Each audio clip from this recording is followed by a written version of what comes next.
Hello everyone, welcome to Blueprint Digital, the platform where you get the videos on all the subjects of all the classes of both the mediums, English as well as Hindi. My name is Kanupriya and I welcome you here in today's class where we are going to learn about poem 3, that is The Voice of the Rain. So before beginning, I would tell you two things to do. One, do subscribe to the channel if you are new to it, so that you get all the information regarding the videos on time. Second, you must sit with book and notebook and pencil in your hand, so that whatever you learn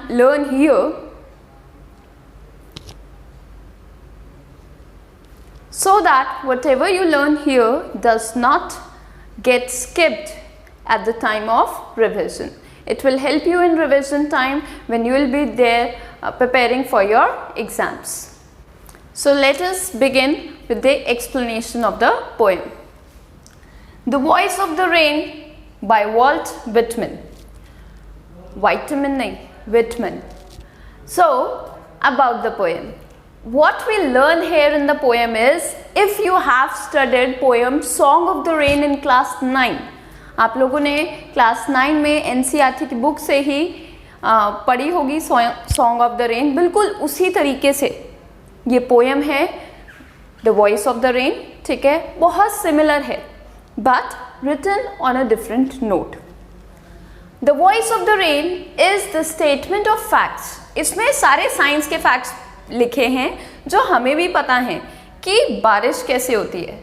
ठीक, पर यहाँ पे poet ने बहुत beautifully, ठीक है, imaginary dialogues की form में लिखी है.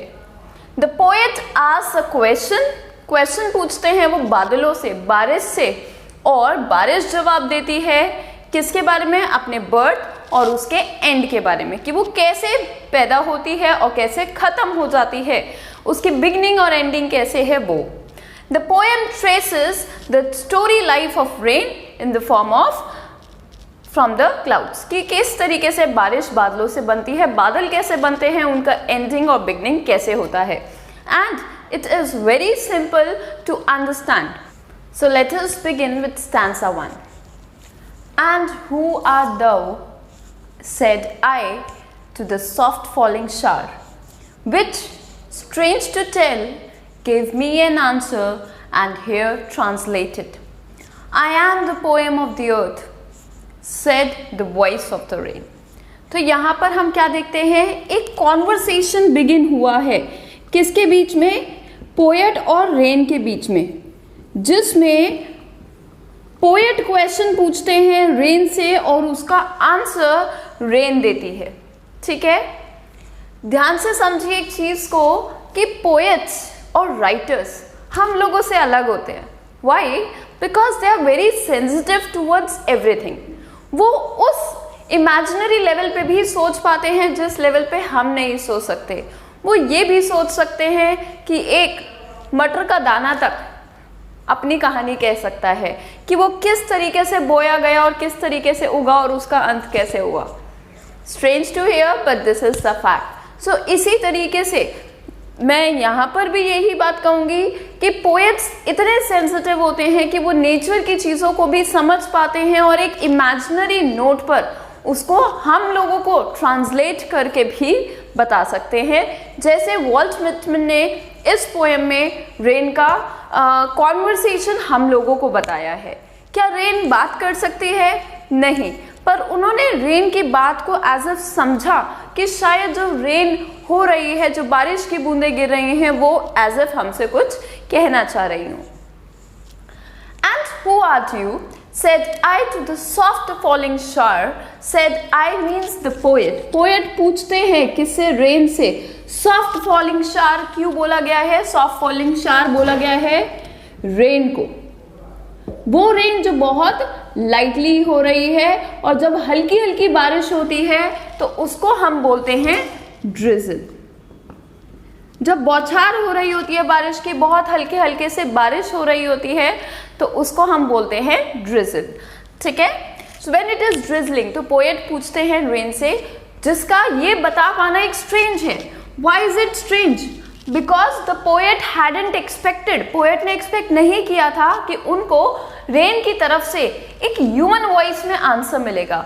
तो यहीं पे एक छोटा सा क्वेश्चन भी बना लीजिए, why is it strange to tell? Phrase का क्या मतलब है? इस फ्रेज का ये मतलब है that it becomes impossible or unexpected for the poet to conceive the idea that the rain is giving an answer in the human voice. Give me an answer. Who gave the answer? The rain. As here translated, and the poet being sensitive towards nature,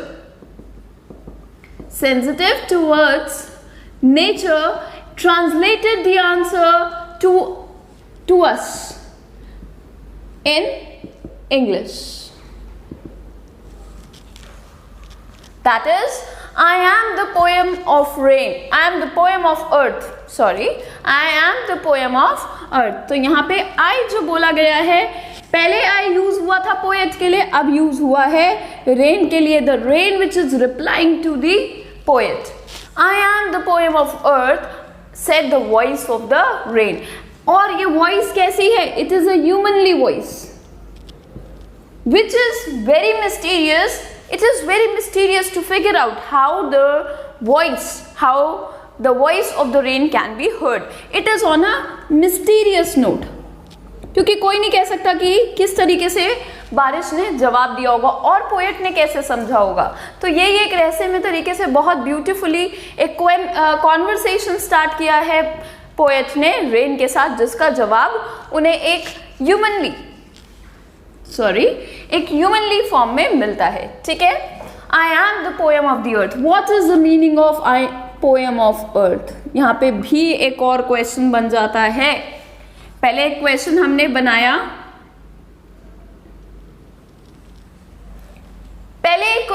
बनाया, था यहाँ पे strange to tell. तो ये भी एक question है, why is it strange to tell. And another question is here, why is the rain called the poem of the earth? Why it is called? Because it is the musical child of the earth. क्यों बोला गया है इसे musical child of the earth? क्योंकि जिस तरीके से बारिश गिरती है उसकी एक अलग अलग आवाज होती है. बौछार हो रही है तो उसकी अलग आवाज है. अगर आप 9th क्लास की एक पोएम है रेन ऑन द रूफ, उसको पढ़ेंगे तो उसमें जो पैटरिंग साउंड है वो एक अलग आवाज है और उससे भी कुछ लोग रिलेट कर पाते हैं. बहुत तेज बारिश होती है तो उस चीज को तो हम भी कह देते हैं आज आसमान रो रहा है. ठीक है, अगर यही हम song of the rain poem में पढ़े, जो 9th क्लास में मैंने आपको बोला था कि आप लोगों ने पढ़ी होगी, तो वहां पे तेज बारिश को बोला गया as if the rain, the clouds are falling and the mountains are laughing.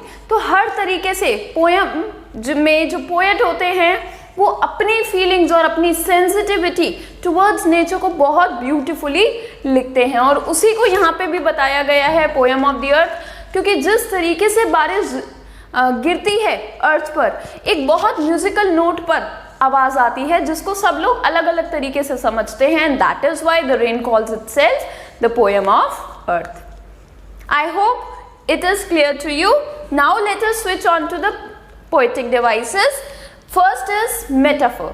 Metaphor का मतलब होता है जब दो चीजों के बीच में कंपैरिजन हो रहा है, या आप कह सकते हैं कंपैरिजन के बेसिस पे हम कंपैरिजन नहीं कहकर सिमिलैरिटी बताएंगे.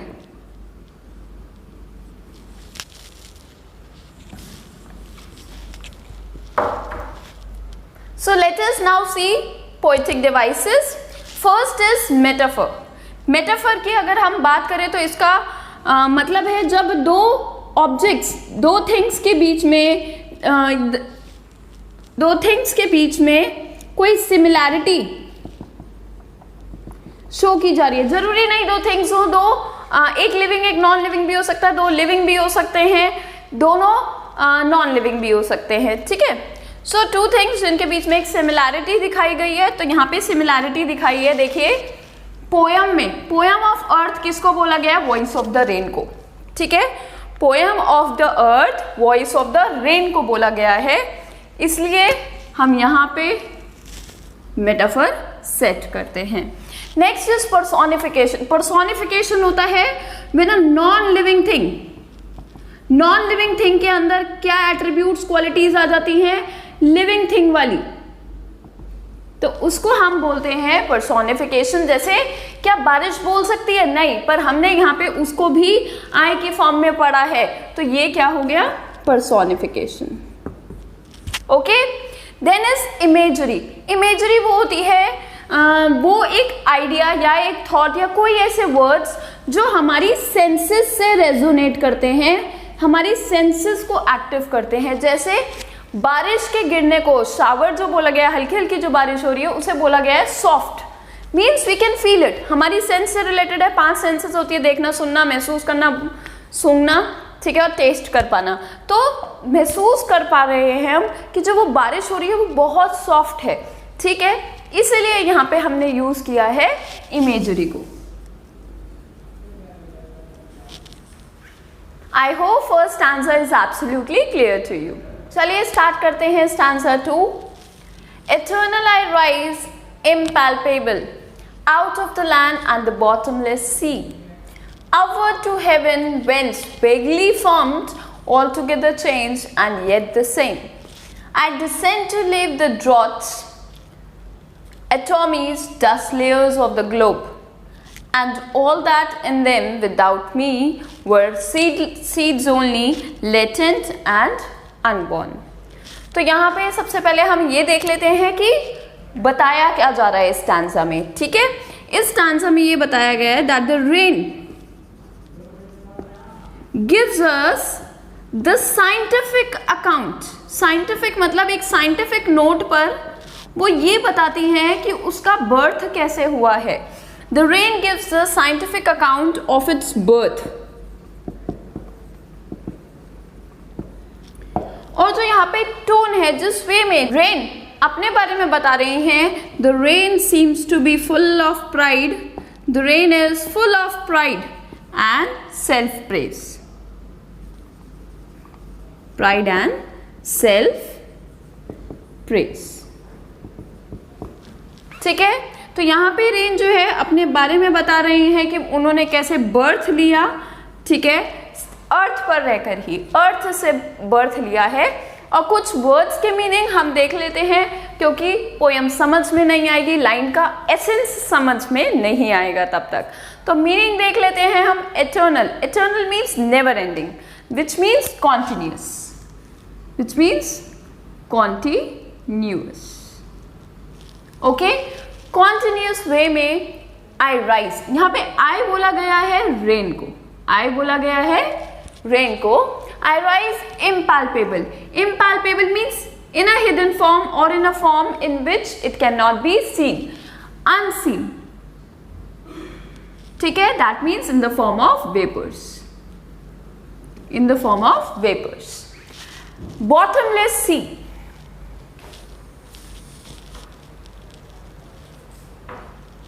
बॉटमलेस सी का मतलब है जिसका अंत ही ना हो, इतनी गहरी सी, ठीक है। Upward towards heaven, whence, whence का मतलब है वेयर, जहां। Vaguely, vaguely means without any regular shape, vaguely का मतलब होता है समथिंग अनक्लियर, ठीक है। तो यहाँ पे क्या है, इररेगुलर, यहाँ पे हम बात कर रहे हैं इररेगुलर शेप की फॉर्म में। Altogether change yet the same, an important line जिससे क्वेश्चन बनता है, मैं यहीं पे आपको मार्क करके बता देती हूँ। I descend to leave the draughts, atomies, dust layers of the globe। तो descend का मतलब है to come down और leave का मतलब है यहाँ पे वॉश भी, बेद भी, नहाना भी, और quench, quench the thirst, ठीक है, प्यास को बुझाना भी लेव है यहाँ पे।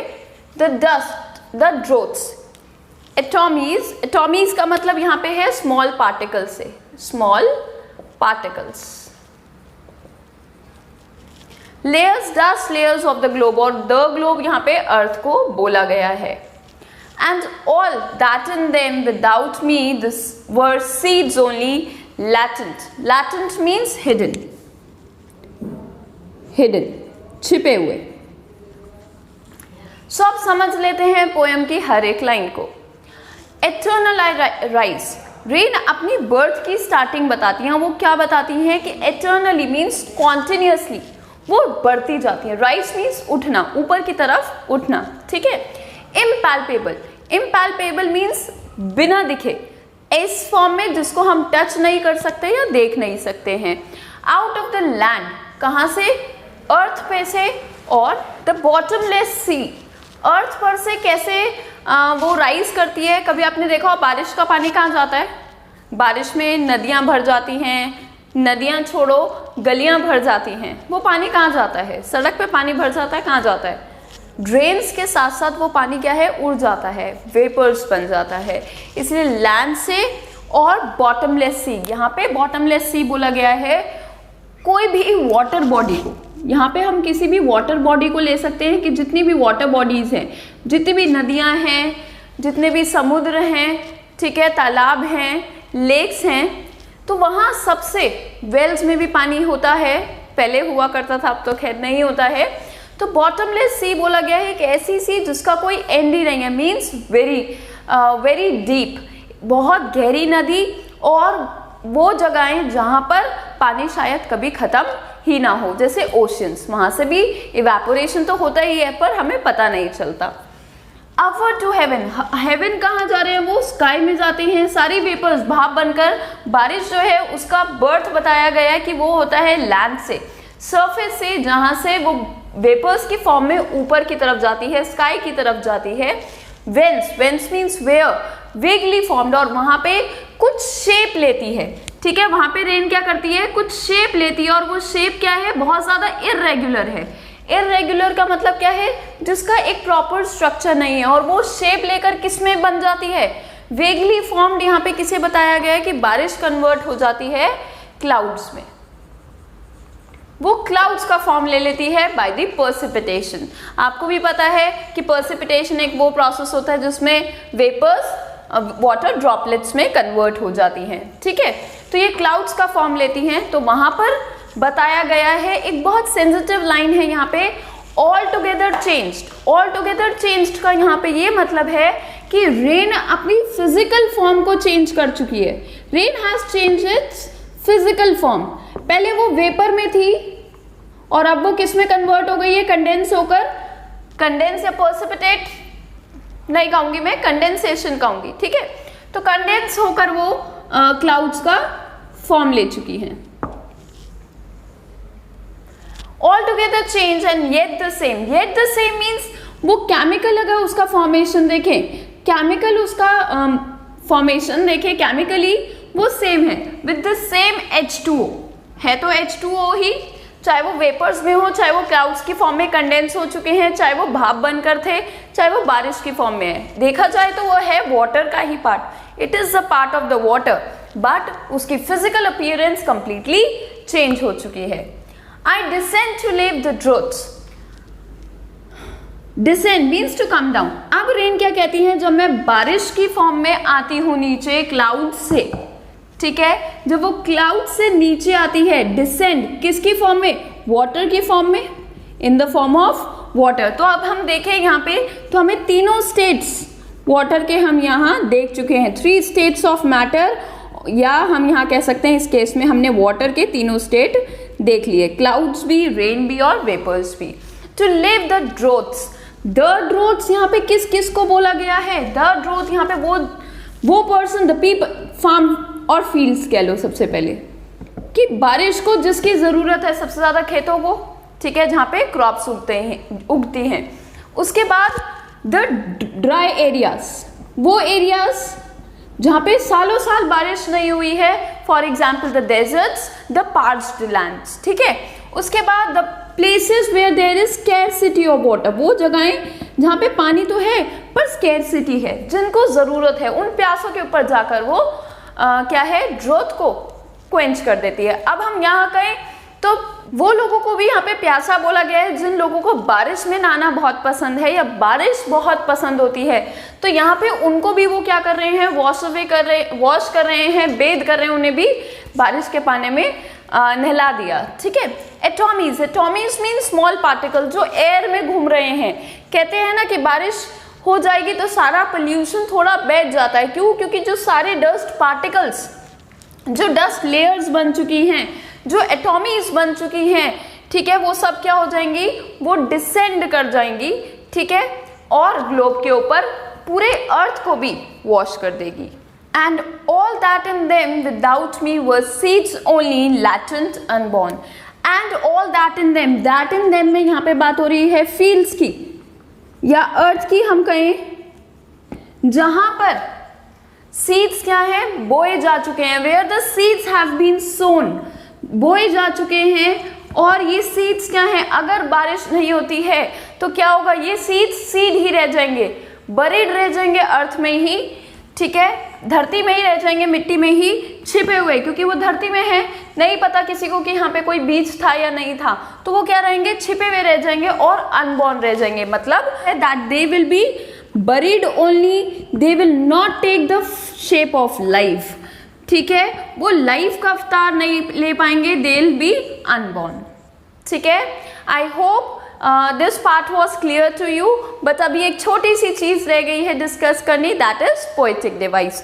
तो इसमें पोएटिक डिवाइस कहाँ कहाँ यूज हुआ है, दो पोएटिक डिवाइस यूज हुए हैं, वो लिख लेते हैं और पढ़ लेते हैं। One is personification. पर्सोनिफिकेशन क्यों दिया गया है, क्योंकि यहाँ पे रेन जो है आई करके बात कर रही है। देखिए, to eternal I rise, I descend, तो ये सब जगह पे उसने अपने आप को आई करके डिनोट किया है, दैट इज पर्सोनिफिकेशन, ठीक है। दूसरा हम देख लेते हैं, दैट इज हाइपरबोल। हाइपरबोल मतलब किसी बात को बढ़ा चढ़ाकर बोलना। हमने एक चीज को बढ़ा चढ़ा के बोला है एंड दैट इज बॉटमलेस सी। हमने सी को क्या कहा है कि वो बहुत ही गहरी है, ठीक है, इतनी गहरी कि वो उसका कोई बॉटम ही नहीं है, उसका कोई बेस ही नहीं है। जबकि जहाँ पे भी नदी वगैरह होती है उसके नीचे भी अर्थ होती है, बट नहीं, वहाँ पे उन्होंने कहा है कोई एंड ही नहीं है, इसलिए ये चीज थोड़ी बढ़ा चढ़ा के बोली गई है। तो हाइपर मीन ज्यादा बोले, आप अगर हिंदी में पढ़े इसको तो बोले हो गया, तो जो चीज बढ़ा चढ़ा के बोली गई है, बॉटमलेस सी। तो चलिए चलते हैं स्टैंजा 3 की तरफ।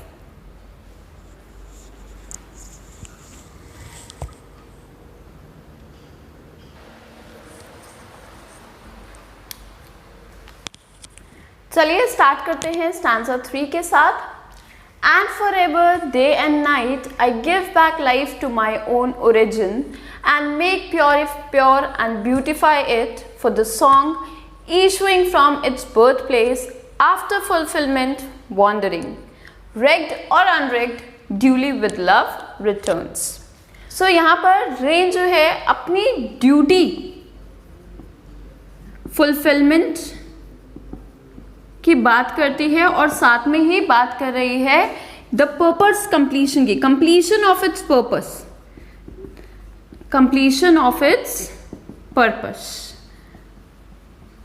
We all humans are destined to fulfill some or the other thing in our life while we have taken birth, while we are living our life. जब हम जन्म लेते हैं उसके बाद मरने तक हम अपनी ज़िंदगी में कुछ ना कुछ ड्यूटीज़ को फुलफिल करते हैं, और वही कुछ ड्यूटीज़ या मकसद जो हमारे लाइफ के होते हैं वही हमारे जीने का पर्पस बन जाता है, मेन मोटिव बन जाता है। तो बिल्कुल उसी तरीके से पोएट ने भी उसी चीज़ की यहाँ बात की है कि रेन की भी अपनी एक ड्यूटी थी जिसको उसने फुलफिल किया है और फुलफिल करने के बाद उसका एंड आया है, ठीक है। सो यहाँ पे पोएट कहते हैं I give back life to my own origin. उनका जब डिसेंडिंग होती है, जहां से वो उठी, अपनी लाइफ उन्होंने क्लाउड्स की फॉर्म में जी, इधर उधर घूमना था वहां घूमे, और फिर उसके बाद वापस अर्थ पर आ गई, ठीक है, कंप्लीट वाटर साइकिल बन गई थी।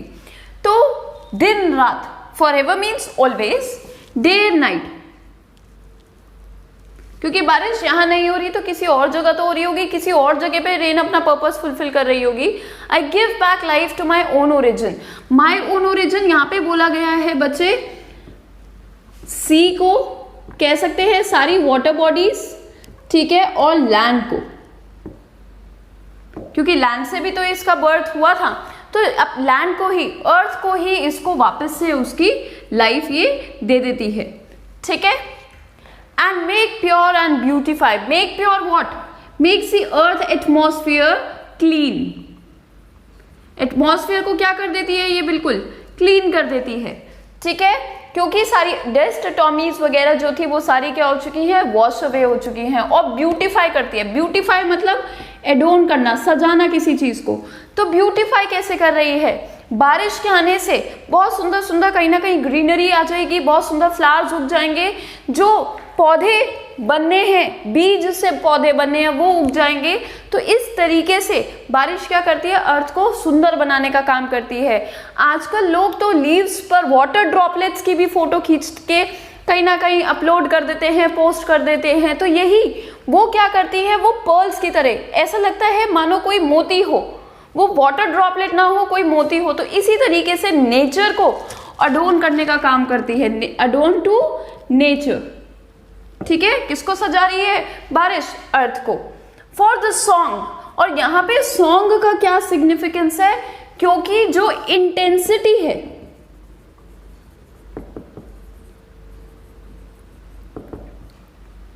हो सकता है वो लो इंटेंसिटी हो सकता है वो हाई इंटेंसिटी हो सकता है वो मॉडरेट इंटेंसिटी हो जिसके साथ बारिश गिर रही है, ठीक है। सॉफ्ट फॉलिंग स्टार है तो उसकी अपनी आवाज है, वो अपने आप में एक म्यूजिकल टोन है। अगर तेज बारिश हो रही है उसकी अपनी आवाज है। छत पर गिरते हुए पानी की बूंदों की आवाज अलग होती है। तो बिल्कुल उसी तरीके से बारिश की आवाज हर सुनने वाले को, हर समझने वाले को, हर एक पोएट को या हर एक नेचर सेंसिटिव पर्सन को अलग तरीके से सुनाई देती है। और वो रेन जो है उस चीज को क्या कह देती है, song to the listeners, song to the ears of those listeners, ठीक है। Issuing from its earth place, issuing का मतलब है rising, issuing means rising from its birth place. Birth place क्या थी, लैंड। बर्थ प्लेस क्या थी, लैंड। उसके बाद वाटर बॉडीज, ठीक है।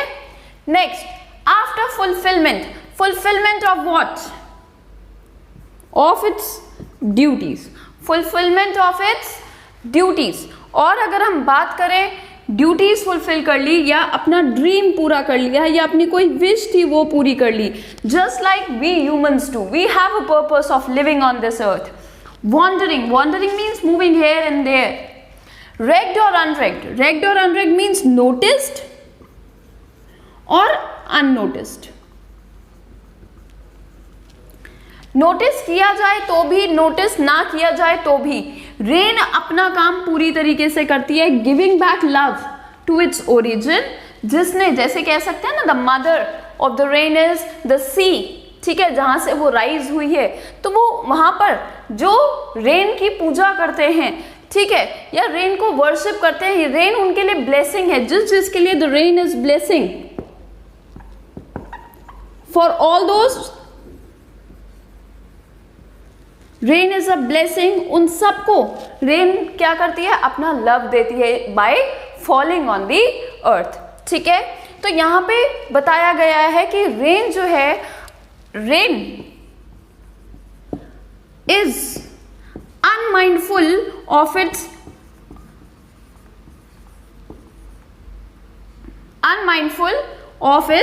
recognition, कि भले ही कोई इसके किए गए काम को, ठीक है, किए गए काम को नोटिस करे या ना करे, किसी ने देखा या नहीं देखा, कोई बात नहीं, फर्क नहीं पड़ता रेन को इस चीज से कि किसी ने उसको देखा या नहीं देखा, या उसने क्या काम किया है नेचर में, क्या अच्छा काम किया वो देखा या नहीं देखा। बट रेन इस चीज का ध्यान रखती है कि वो जहां पर रेन की जरूरत हो वहां पे जरूर हो। क्यों, क्योंकि इसे अपना लव तो देना ही है। Just like a mother cares for the child, ठीक है, the child also cares for mother. तो यहाँ पे ये ड्यूटी जो है रेन अपनी फुलफिल करती है। और पोएट भी हमें यही मैसेज देते हैं इस पोएम में कि हमें भी रेन की तरह सेल्फलेस हो जाना चाहिए और मदर अर्थ को प्रोटेक्ट करने के लिए हर पॉसिबल मीन्स को फॉलो करना चाहिए, ठीक है। I hope you have understood the poem completely and have noted everything that was taught to you, the in-depth meaning also. If you like the video, please give a like to it. And do give your feedback, your love and support in the comment box. Don't forget to share it with your friends. क्योंकि जितने अच्छे से आपने समझा है, हम चाहते हैं आपके दोस्त भी उतने अच्छे से ही समझें। हम मिलेंगे नेक्स्ट वीडियो में। Till then stay tuned but saying bye bye for today.